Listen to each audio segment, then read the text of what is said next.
Alright, so what I intend to do today is share with you few of the ways in which a lot of these people like Akshat Srivastav or Ankur Variku or many other such finance gurus tell you about few of the numbers. So Akshat always keeps on saying that 2020 rule is there where you invest 20 years, 20,000 rupees per month as a SIP and you get 20 not 20 but a 1 crore amount in your account. Let us see how using simple maths over here. I'll just hopefully it is visible to you. So let us say number years is 20, amount of SIP is again 20. All right, and you have rate of return from, let us say, Nifty index, which is around 12%.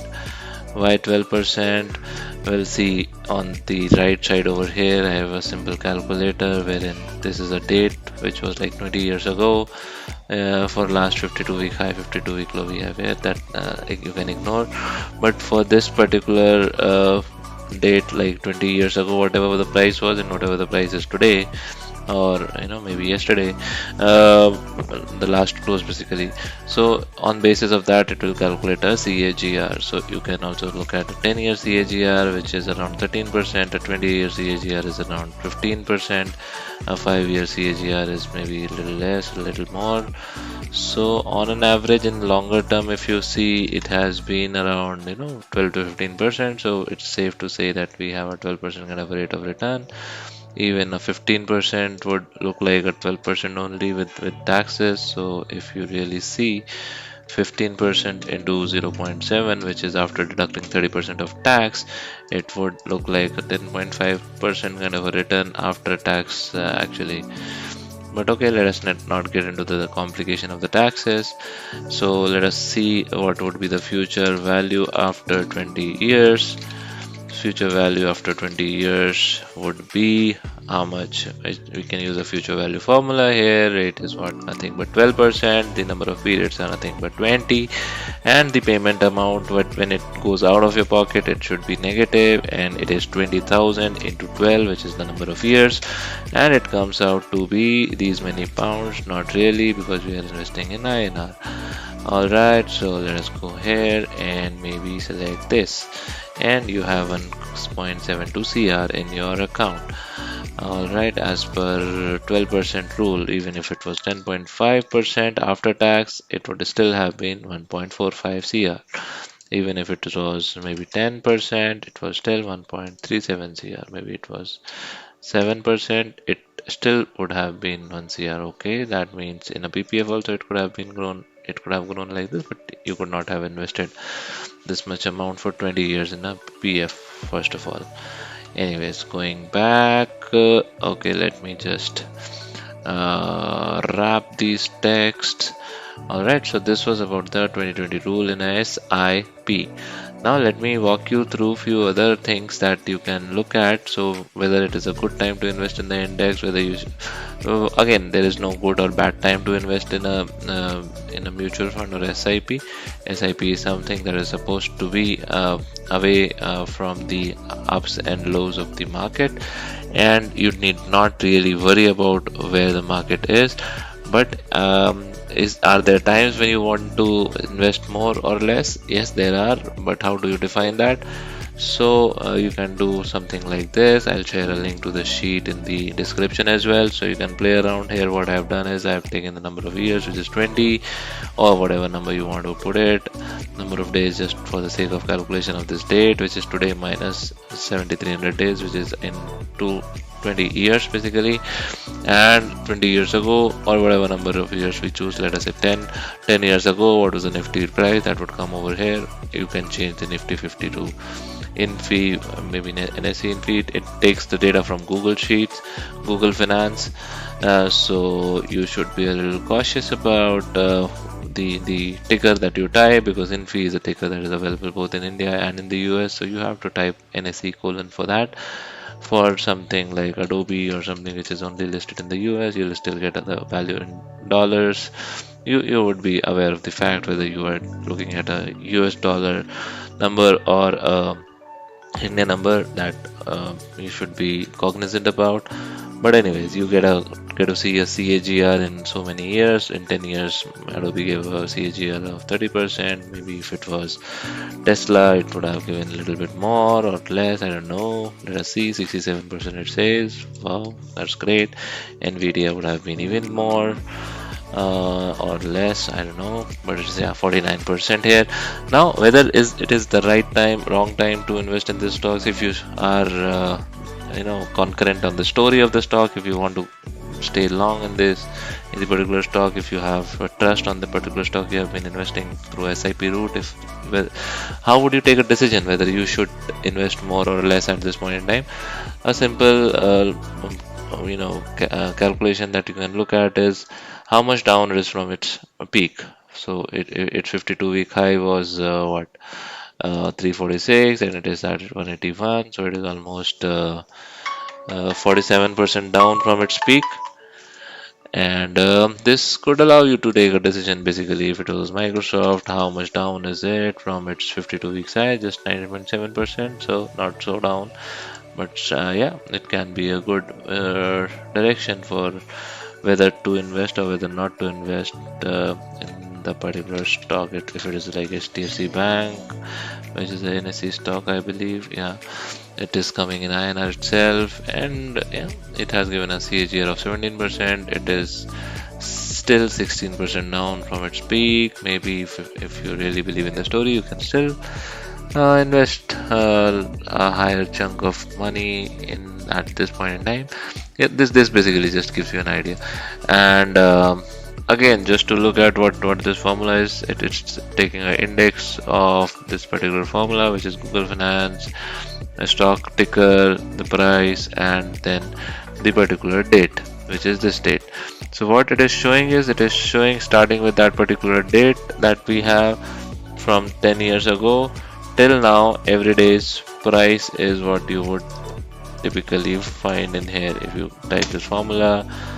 And alright, it didn't do much. Yeah, okay, so we didn't we just gave a start date, we didn't get an end date, give an end date. So end date could be, or the number of days could be 3650 as we have here, and it will populate for us the closing price of every day. And yeah, that is pretty much it. You can have an interval as, I think, daily, weekly, and monthly, I believe so. I don't think that works. It works in Excel, but you can figure out how to do that if you go to the Google Finance documentation. Basically, in Google documentation, you can type,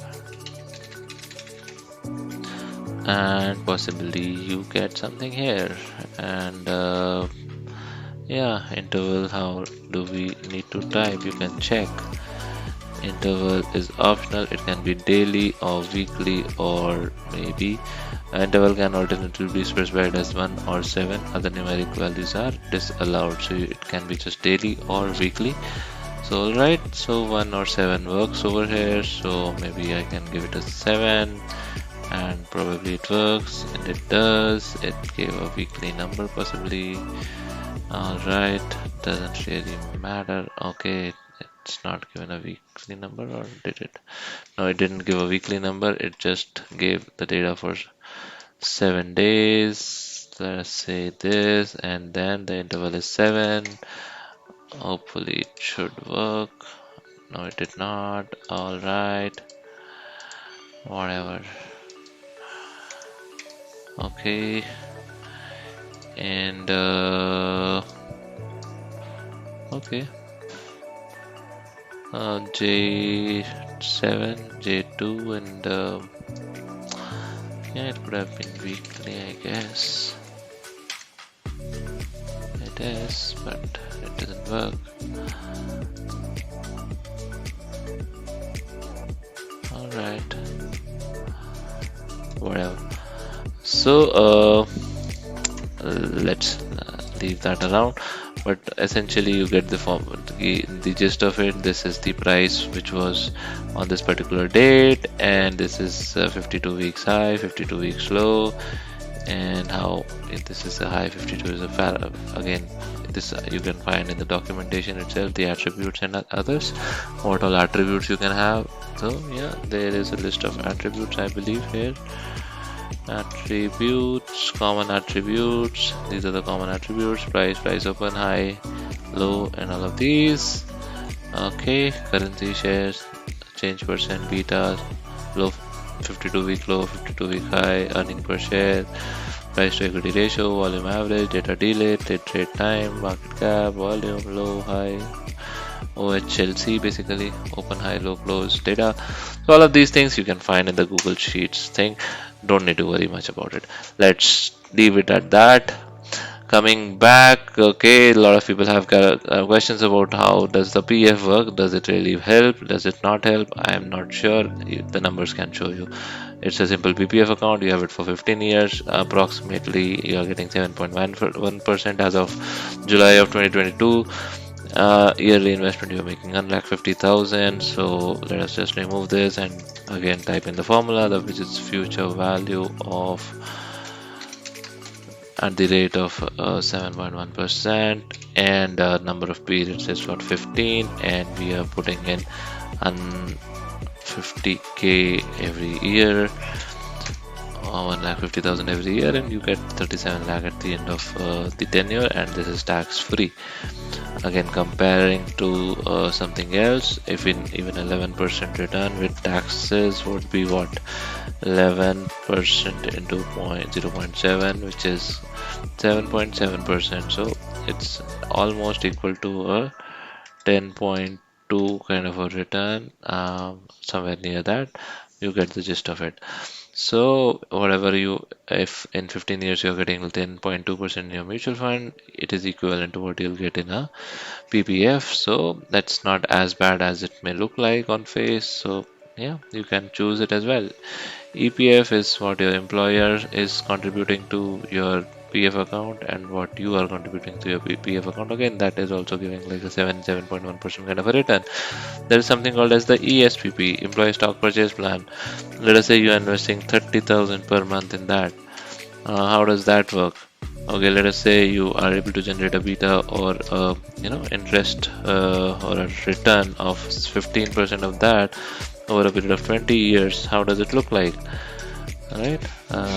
Long-term return, internal rate of return per month contribution.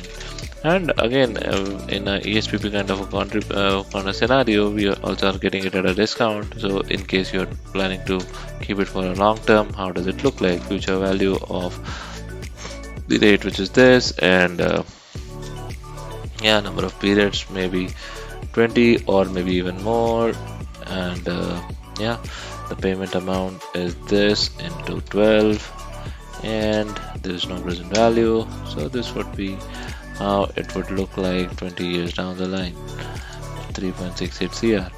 And if you're just 20 and starting your career at Microsoft or Google, you still have, I guess, almost 40 years of work. You don't want to do it for that long, but in case you wanted to, it is a 64 cr INR.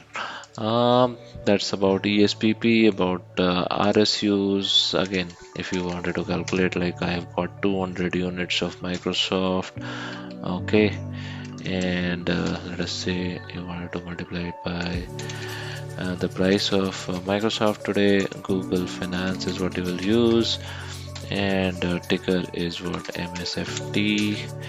And what do you want is price today, and into what, again, Google Finance, and okay, hopefully I'm doing the right thing. Yeah, and again it is currency USD INR, and you close this, and hopefully it should give you some number. Yeah, this is a number in INR, obviously, which is the current number for 200 units of Microsoft that you may have today it looks like this. In a long term, I can expect a 15% return from this. If you want to keep it like forever and you're wanting to keep, expecting Microsoft to stay in function forever, going concern 20 years down the line, what would be the value of all this? Again, use future value. The rate of return is 15%. The number of periods are 20 years. You're not paying anything, zero. Present value is minus of this, so you're investing, you're paying out of your pocket, or not paying out of your pocket exactly, but you're trying to kind of put it in the market. So it's still not in your pocket. Whatever is not in your pocket is a negative enough future value kind of a formula. What you get as a result is what would be positive then, and this is what you get. Obviously it's not pounds, it is INR, and it is what, 7.2 CR, I guess. Yeah. How do you know that? 7 zeros are crore. That everybody knows, I believe. But yeah, a good tip here. Like a million has 1 followed by 6 zeros. What is a million? Okay, let me just give you that. 1 followed by 6 zeros. So maybe yeah, just I'll write that 6 zeros. Sorry. Billion, trillion, right? And same calculation.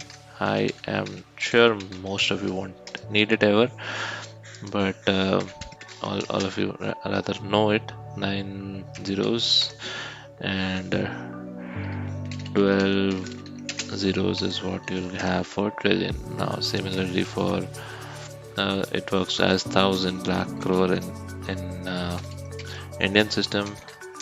Lakh crore, 1,000 has what, 3 zeros. Everyone knows that. Lakhs have 5 zeros and crores have 7 zeros, or not zeros, but the digit which follows, number of digits that follow the unit digit. So here we have 1 2 3 4 5 6 7, and this nomenclature anyways makes it easier. So yeah, you can use a regex code like this whenever you're formatting. Format number, go to the custom number format. This kind of a regex you can always get in somewhere. I'll maybe put it here for any of you to reuse it. Regex. Yeah, I've just pasted it here in case anyone wants to use it. Alright, so this was all about all I wanted to say. EPF is one more thing maybe you want to look at in case you have a salary of, let us say, 30 lakhs and it is like 40% of it is basic. So let us say 40% of 30, 1 2 3 4 5 is your basic, and 12% is what you contribute towards the PF, and 12% is what your employer contributes, so it multiplies by 2. So this is kind of the monthly contribution. Okay, let us see what went wrong. Okay, let us not make it percentage everywhere. 0.4 into this, and then 0.12 into this. So okay, this is not really correct.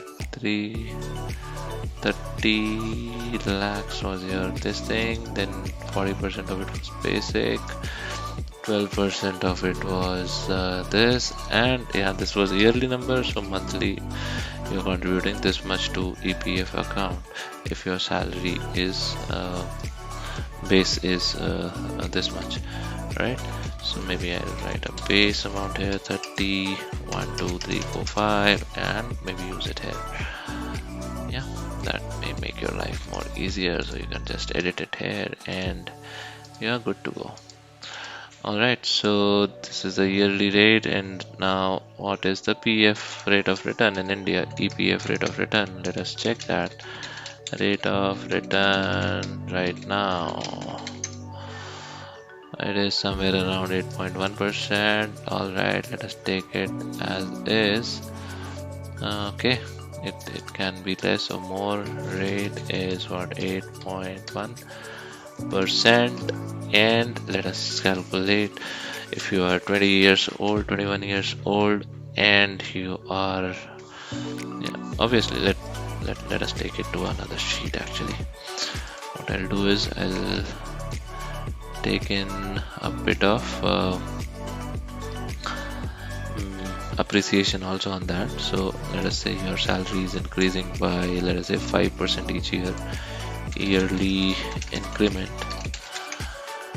Okay, let us assume 5% bare minimum kind of increment you have every year, and your age now is, let us say, 21, retire at, let us say, 60 or whatever you want.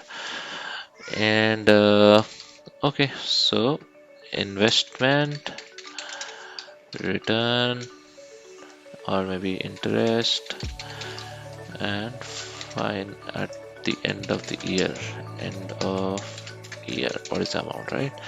So let us just do a quick calculation over here. This is when you are 21, or yeah, let me do it this way. This, and then you just keep on adding one every year, and it goes on till you become what, 61, 60. Yeah, let me know all these numbers. All right, investment is what, this, and okay, sorry about that. Investment is this into 12, which is this much, and then this is the amount of interest you are drawing out of it, which is this into this. Okay, at the end of year it is this plus this.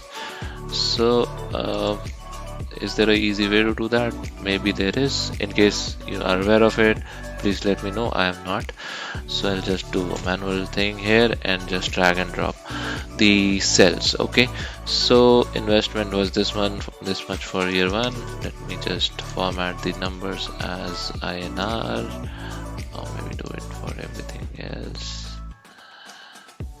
Yeah, up to this place. All right, and then we have at the end of year this much, and we have this much plus this much into 12 into, yeah,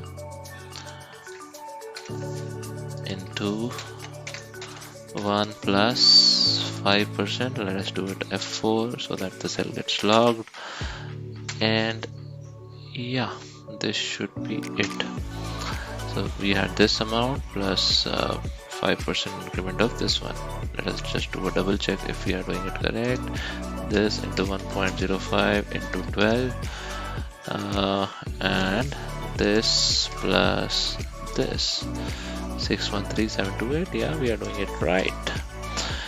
Now the interest would be computed on this amount into this value, and we have this plus this. Okay, now we had okay, B3 should also have been locked. Let us do that again, and D11 does not need to be locked. Let us try if that works. It did. If this works, it won't because the cell is not locked. It will now work. Okay, this should also work. Hopefully this works. This won't until I drag on these values and these values. Alright, so this is a calculation for a EPF. When you were 21 and you started to work till 60, you started with a salary with a base of 30 lakhs, which is slightly unlikely.